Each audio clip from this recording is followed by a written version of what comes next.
நான் கேட்ட கேள்விக்கு பதில் சொல்லாம ஆளாளுக்கு ஒருத்தர் மூஞ்சிய ஒருத்தர் பாத்துட்டு இருந்தா எப்படி? என்ன பவானி, ஏற்பாடெல்லாம் பலமா இருக்கும் போல இருக்கு. யாருக்காகவோ வெயிட் பண்ற மாதிரி இருக்கே. கல்யாண வீடுனா அப்படிதான் இருக்கும் பாரதி. இதுல நீ ஆச்சரியப்பட்டு பேசுற அளவுக்கு என்ன இருக்குன்னு எனக்கு ஒன்னும் தெரியல. சொந்தக்காரங்க எல்லாம் வருவாங்க போவாங்க, அவங்கள வரவேற்கிறதுக்கு எல்லாரும் தயாரா தானே இருக்கணும். சுதாகர் சார், உங்களுக்கு சமாளிக்கவே தெரியல. நீங்க கொஞ்சம் சும்மா இருங்க. ஒரு விஷயம் நான் இப்ப சொல்லவா? நீங்க எல்லாரும் யாருக்காக வெயிட் பண்றீங்களோ அதே ஆளுக்காக தான் நானும் வெயிட் பண்ணிட்டு இருக்கேன்.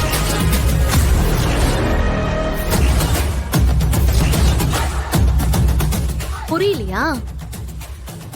நம்ம தோர தோர தோர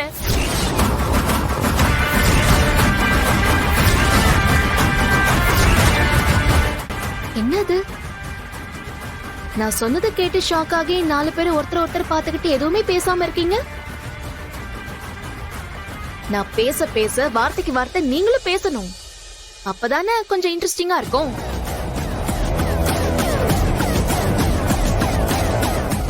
சரி, நீங்க யாரும் பேச மாட்டீங்க, நானே பேசுறேன்.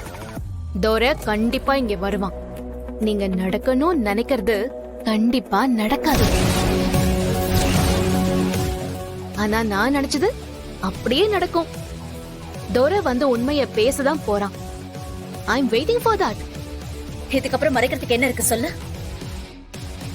கிளைமேக்ஸ் வந்தாச்சு. யார் ஜெயிக்க போறாங்கன்னு இன்னும் கொஞ்ச நேரத்துல தெரிய போகுது.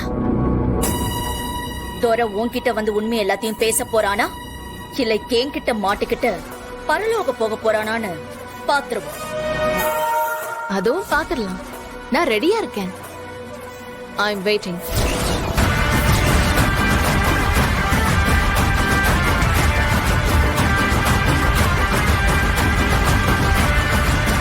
பாரதி பேசிட்டு போறத பார்த்தா அவன் முழுசா களத்துல இறங்கிட்டான்னு நினைக்கிறேன். இனிமேதான் நம்ம ரொம்ப ஜாக்கிரதையா இருக்கணும் மித்ரா. உனக்கும் ஆதிக்கும் கல்யாணம் நடக்கணும். நீ கவனமா இரு. தோர விஷயத்த நாங்க பாத்துக்கிறோம். வாங்க போலாம். வந்துடுறோம். வரோம்.